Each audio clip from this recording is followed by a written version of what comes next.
So, as the federal government keeps making arrests, the fraud in Minnesota keeps growing. It's growing by the day. The total amount of fraud could total up to more than $8 billion. Governor Tim Walz, who is up for re-election, is under fire for all of this happening under his watch. But he says they've paused these programs. They've brought in outside auditors to get an idea of how far-reaching this fraud was.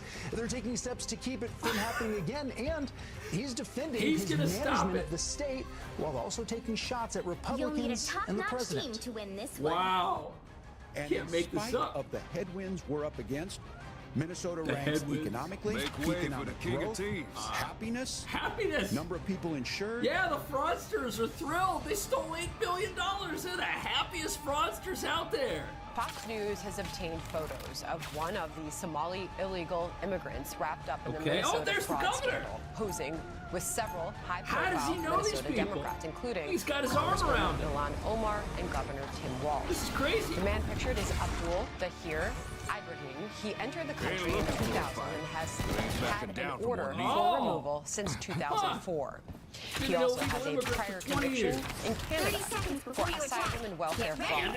As tells Fox News, Ibrahim was granted temporary protected status for 10 years, but should have never been eligible. Crazy. Minnesota Congresswoman Ilhan Omar responding to her state's massive welfare fraud scandal, pinning the blame not on the criminals, but those working to protect the American people. Oh, if there was a linkage in that the money that they have stolen going to terrorism, then that is a failure of the FBI and our court system in not figuring that out and basically charging them.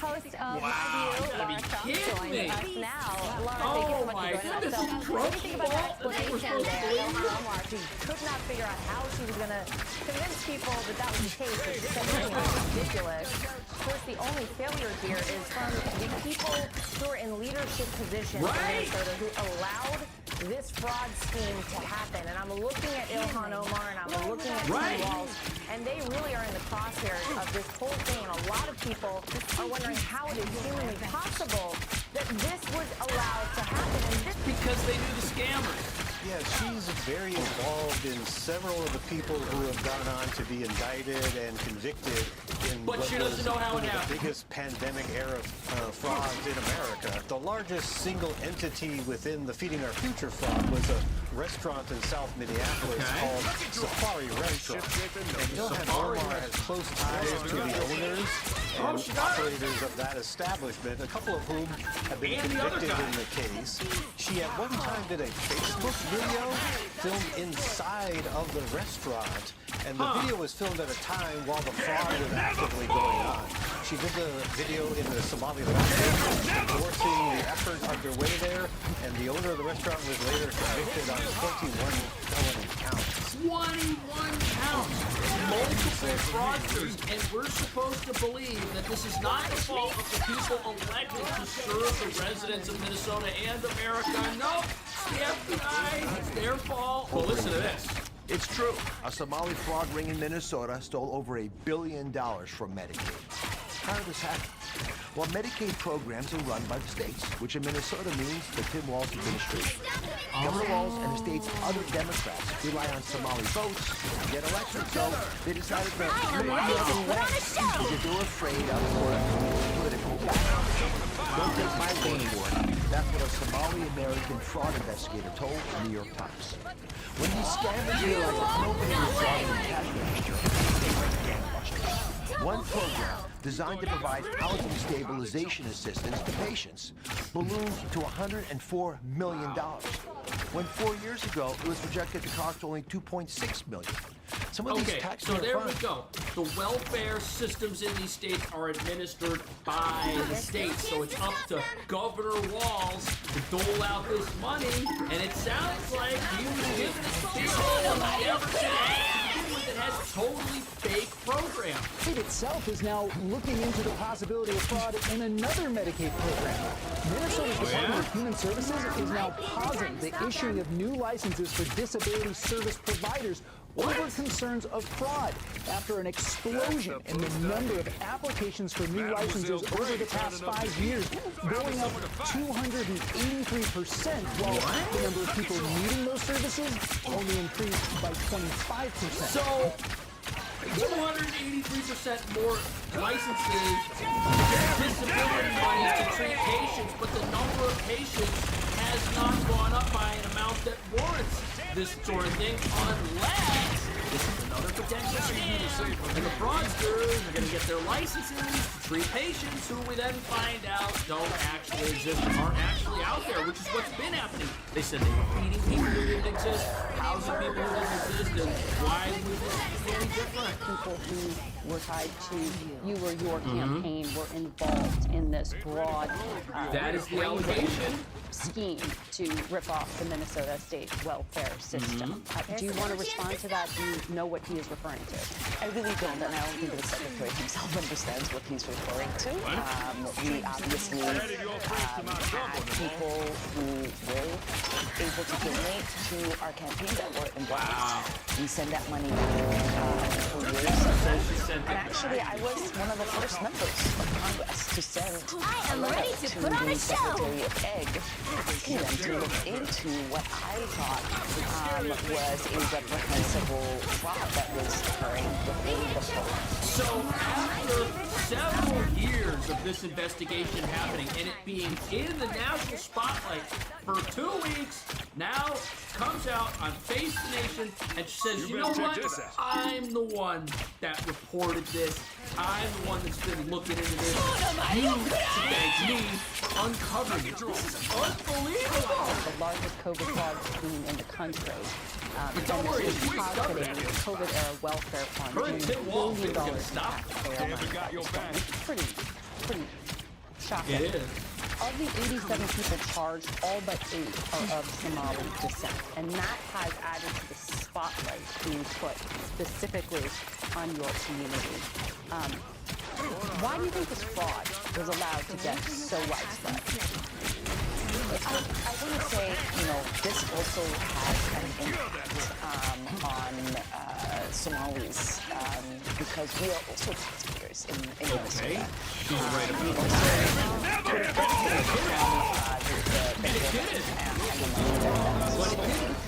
so it's been really frustrating for people to not acknowledge the fact that we're also as Minnesotans, as taxpayers, really upset and angry about it.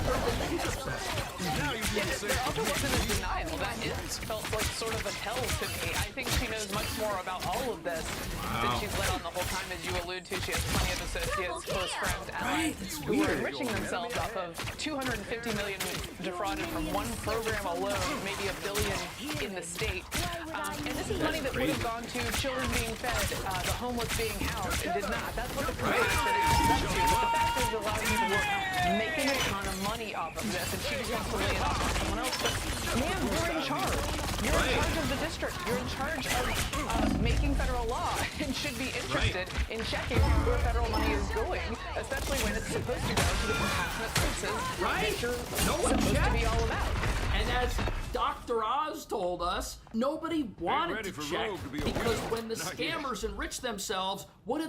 Even if they don't send that money directly to these politicians, since they're benefiting from politicians who aren't keeping track of where the money in the piggy bank ends up, they get out there and rally the troops. Who do they support? Who do they drum up rallies for and say, hey, this person's fighting for this, this person cares about feeding the sick, this person cares about housing the homeless.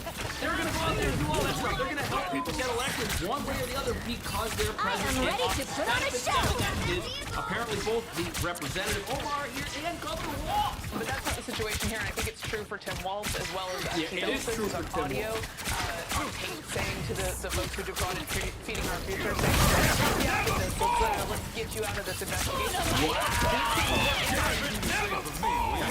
That is the major part. Tim Walz, that's part of the investigation that unfolds. that's a big part of it. Apparently, when whistleblowers came forward and said, hey, we got this thing going on, they were retaliated against. There was government retribution for bringing this up. And then we have Representative Omar here saying, oh, I brought it up. But when other people brought it up, nope, they were told by the governor, don't do it. So somebody here's not telling. That he was turned blind eye to, right? Or for some reason has turned a blind eye to. We know the reason. Even some of his allies are saying that his political career is state senator and they're still stealing. Minnesota. This is you can get reelected. Emmer saying he's clearly vulnerable and, in my view, is riskier than any Democratic. So the worst thing about this is that he would have been vice president of the entire country. It's December for almost a full calendar year now. Had the last election gone differently, you think Tim Walz was running America? Do you think we would be hearing about any of this? Or do you think these investigations would all disappear? It's the current Department of Justice that is looking into this stuff. It's why it's getting such national attention. If he was in charge of this, or pulling the strings in some manner, do you think we'd be hearing anything about it? Or do you think the industrial fraud complex in Minnesota would be rolled out from coast to coast? That's frightening. One of his longtime ally of Welch's in Minnesota, a different person, said it's clearly a real vulnerability. Even suburban dads would bring it up to me over the summer. I am ready to put on a show. This news of this fraud has been circling around Minnesota for a while, but it's really broken open. Because we weren't supposed to try that. Never fall! This was the blueprint for America right now. Looting America. But there it is. Was there some skimming of money off the top, you know, and sort of... We don't know. But the investigation's going to continue. The DOJ is promised to get to the bottom of this. But Rick, you know everyone's trying to wash their hands of all of this.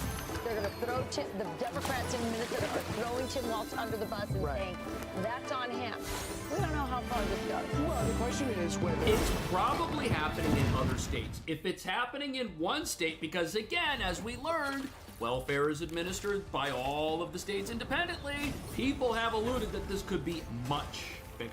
Walz's administration was at best incompetent or at worst complicit in allowing this unprecedented fraud going on. Meanwhile, this triggered the Trump administration to go into Minnesota to go after particularly Somali illegal aliens that are protected in the sanctuary state of Minnesota, the sanctuary city of Minneapolis. Here, let me show you some of the criminals. The Somali illegal aliens have been rounded up just in the past let's learn week about or so who they're arresting in Minnesota, and these are the people that Governor Walz wants to defend, praising the Somali citizens. Well, let's look at them.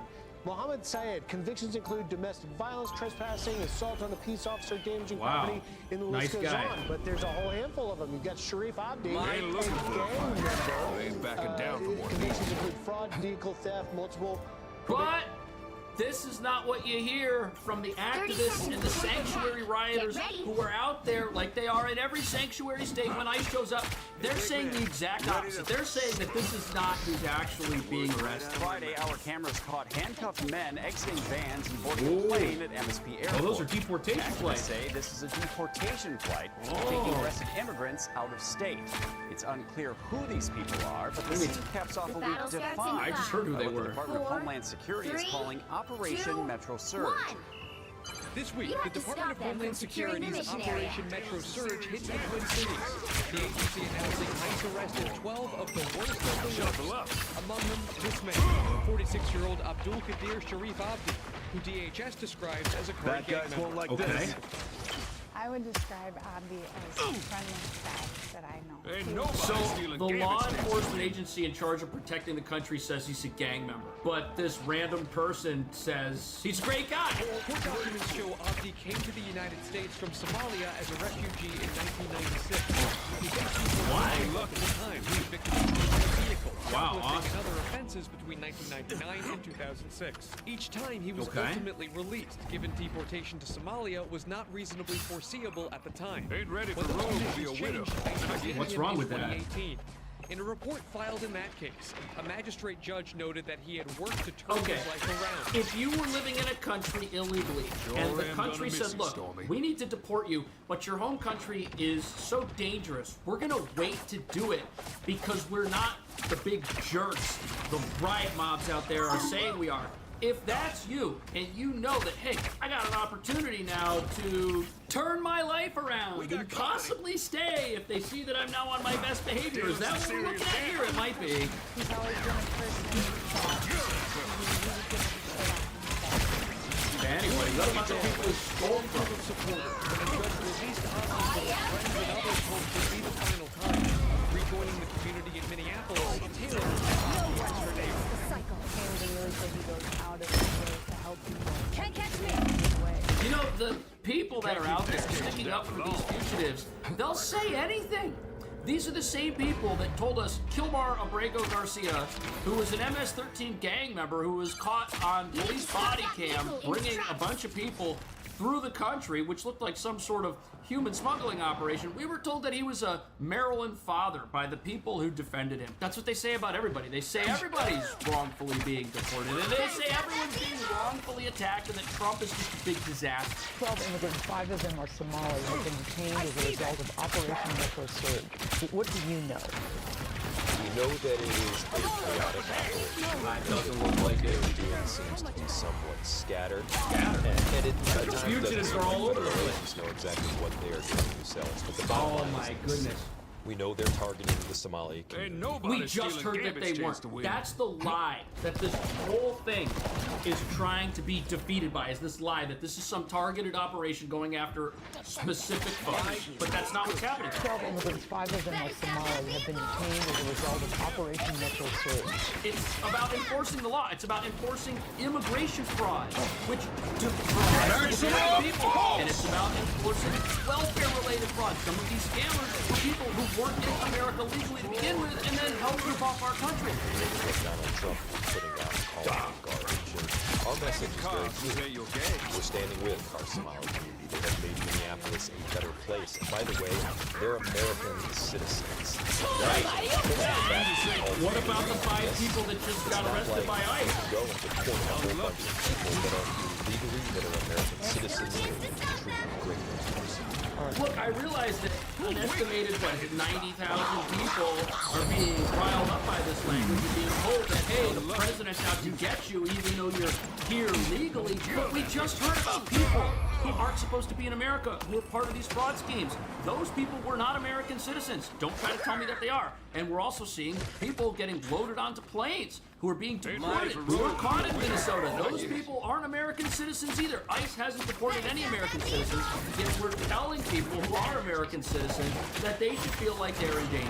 The president called you a fool. Mean-spirited, doesn't do anything to actually further the discussion, contribute to democracy.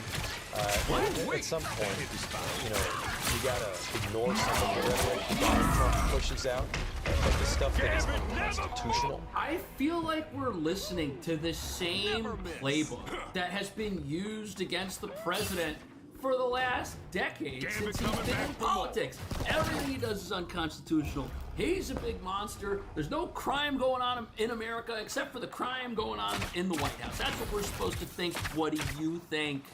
See you in the next video. Got me good.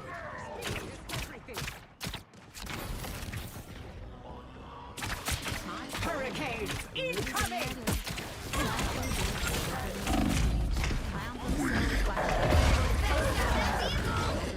Domestic politics, really, whatever they see trending on TikTok that morning.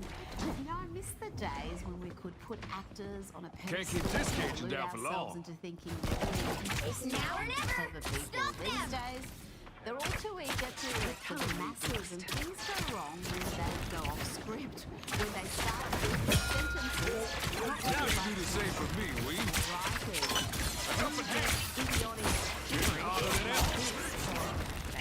Thanks for the boost. Do you think Trump would have gotten the same number of votes if the people who voted for him had access to we got your back. to see and find the truth? Because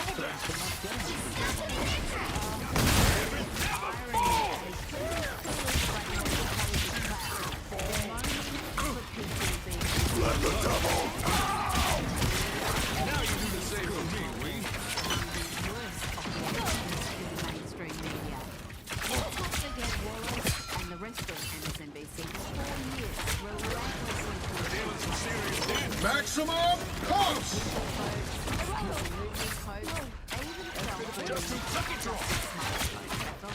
I am Venus! No dumber or more informed you are than those. Gambit never fall!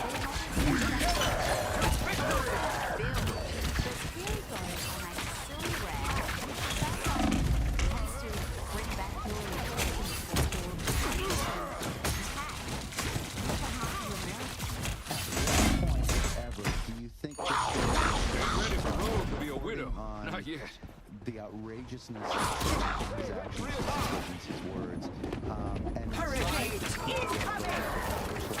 and I know that goes back to the whole story of deplorables and like as soon as that happened, everyone just backed off. Don't ever talk bad about, you know, America and the 80 million people.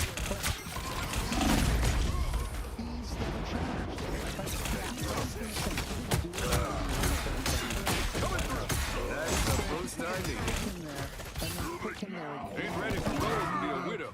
Not yet. A great deal of responsibility and a talking to. I'm sorry. And I think that's what it was like. They are our neighbors, as I said before. That's the boost I need. Now you do the same for me, Wee. Mademoiselle Gray turning up the heat.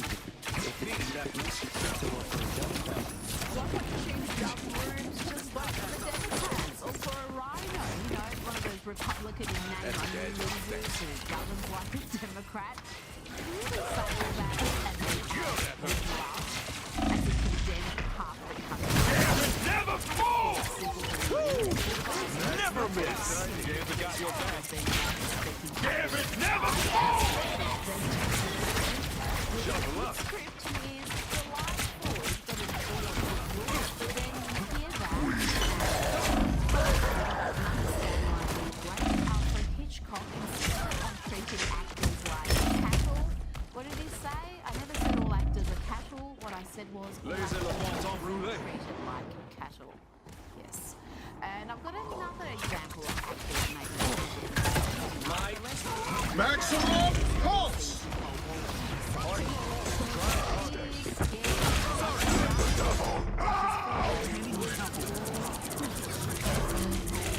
Gambit coming back for more.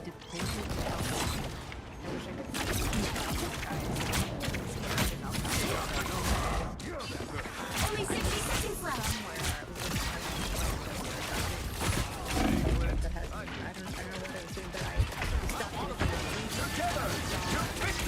Rise from the ashes soon, Genie. We need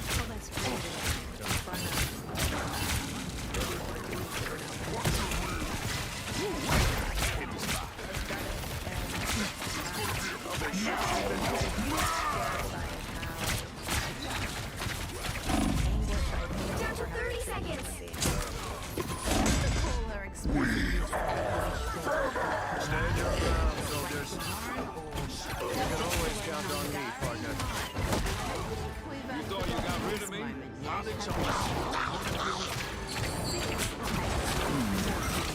Shuffle up.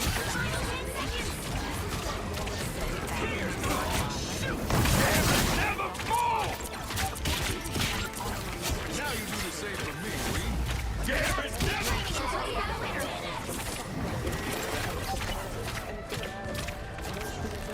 Seen these gateways before, somewhere. Another epic victory!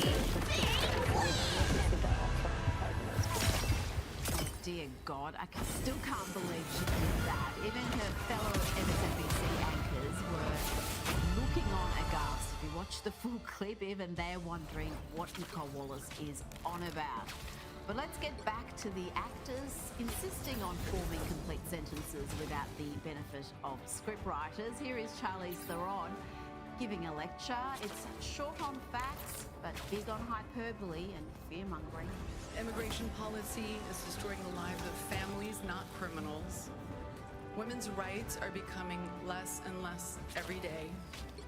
Queer and trans lives are increasingly being erased. Gender-based violence is on the rise. Now to our favourite trans activist, and this time he is triggered by a Bible verse on his fast food packaging. Really don't like that it put a Bible verse on my food without my consent. I don't want to eat John 3:16. Get your John 3:16 out.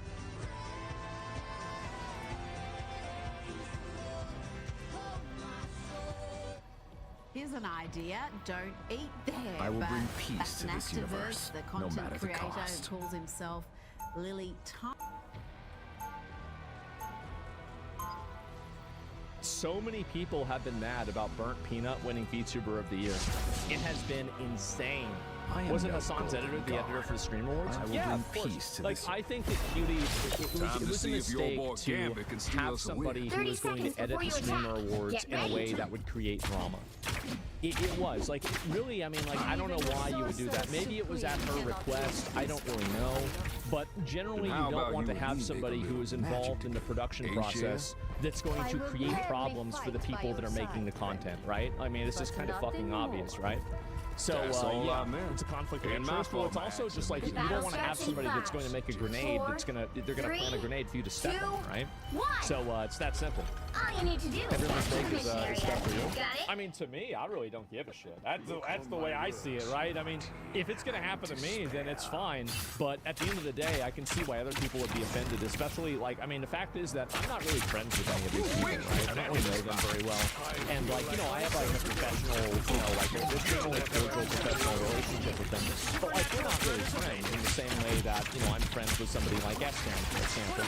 So whenever somebody like that treats me differently, like for a career reason, then that's fine.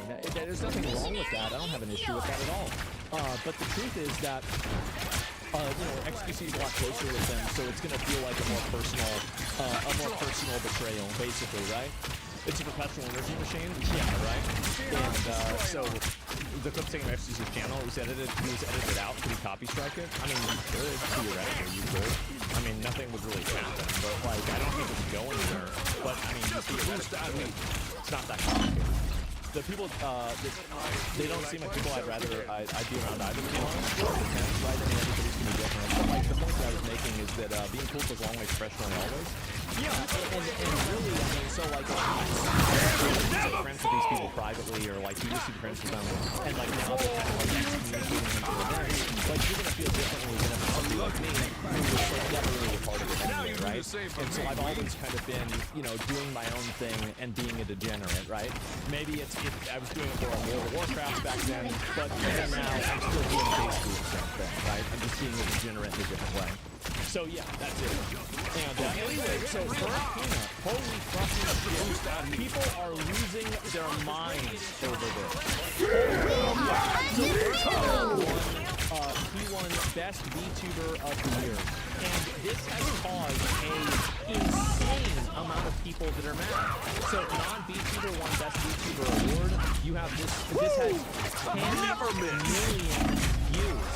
Here's him saying that he's not a VTuber. Let me watch the clip. Let's see what the clip says.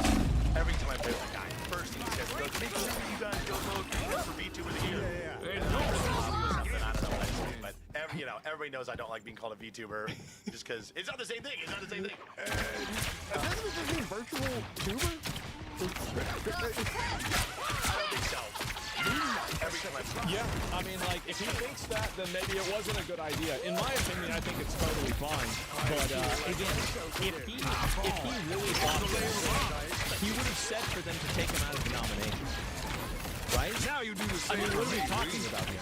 So, like, for example, the Megabonk developer said, hey, I asked the Game Awards to take me out of the nominations because I'm not actually there. So he could have asked them to take him out. He didn't ask them to take him out. I think that he's basically categorically a VTuber. That's it. And he's likable, yeah, sure. That's his character, definitely. What's iconic is none of the other VTubers complained about it. Well, it's because they don't want to, right? I think that a lot of other VTubers, here's the truth, and there were some that did, to be fair. A lot of the other big VTubers don't want to do that because then they're going to be seen as a hater or as somebody who's just mad because this person is successful, and they're going to get harassed by his fan base. So, and that's not his fault, by the way. It's not his fault. This is just the reality of like doing things and talking about things on the internet. Is that, yeah, they're called sore losers or anything else. So, really, Clifford saying wants to piss off VTubers by winning the award. Oh, here's another one here. Let's see it. Deserve it. I really do feel like you deserve it. Little guy. Oh, you All are right.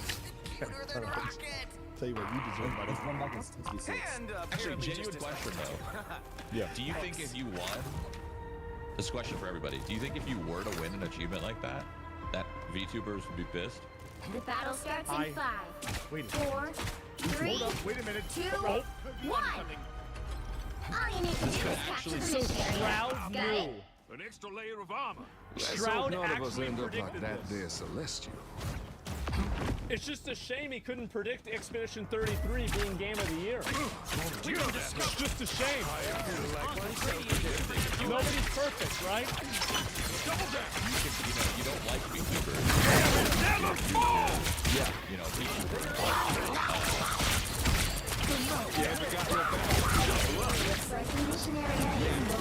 think about the damage you could do to the VTubers. Yeah. That is an excellent point, Cloud. Excellent point. Wow. I never thought about that. Honestly, Both of you. I'm in. Both of you gentlemen, let's go. I wonder how many people voted for him. Just basically, it's like planting a seed, and now by reading these tweets, they're harvesting the crop. Maybe that's what happened. Is that he went and he did this people voted for it just to make them mad. Biggest race bait of 2025? I don't think it's that big of a deal. I really don't. I don't think it's a big deal at all. But a lot of other people disagree with me, right? And non-VTuber won Best VTuber Award, sad face. Now, in my opinion, I don't think it's a big deal. I don't think it's a big deal that he won. I think that he is technically, by all definitions, a VTuber. I think what's happened is that being a VTuber has been narrowed down to being a, like Japanese-coded anime character waifu. Like, that's kind of what's happened, is that, the term used to have a much more broad meaning, and it's kind of just overturned, because the fact is that most people aren't like Peanut. They don't, they don't do the same thing. They usually, anime girls are generally more popular. I wonder why. And so I think that's kind of what happened, is that you've had, the Iron I think there's a few other ones like that. So, there's only 3 VTubers, Sephora, Dora, and Iron Mouse. It's not either of them. No one could. I don't know about that. There's a few more than that, for sure. But, yeah. My point Don't mess with the amazing Spider-Man! I think it's people gatekeeping. Like, they've decided that being a VTuber means that you have to be an anime-coded waifu. Why is that? Like, who decided that? Like, it's not in the definition. It's not in any of the logical explanation. Like, I don't get it at all. Like, yeah, it's very, very odd to me. Yeah, you have to be animated? Yeah, I feel like his thing, animated? Like, what do you mean by animated? Like, his thing moves around and, it changes over time, obviously. So I don't know what to say. It's a running joke in his stream. It's an actual peanut. Well, anyway, I'll watch the Iron Mouse thing if they're talking about it. Here we go. I don't get the hate. I don't understand. And people are like, he's not a VTuber. He literally is a VTuber. Literally is the best VTuber. Like, he literally is one. I don't know. That's because us pink ladies. I think that what it is that VTubing has always been a very insular community. And it being an insular community is a good and a bad thing. But one of the bad things about it is that insular communities are also very gatekeepy. And being a gatekeeper is not always a bad thing, but it usually is, especially with like being a fan of something or wanting to be in a community. Generally, if you're trying to tell a bunch of people that they can't be part of your community, you're probably just being an asshole. So the fact is that in most cases, I think VTubers and like the VTubing community feels like they have a very defined and structured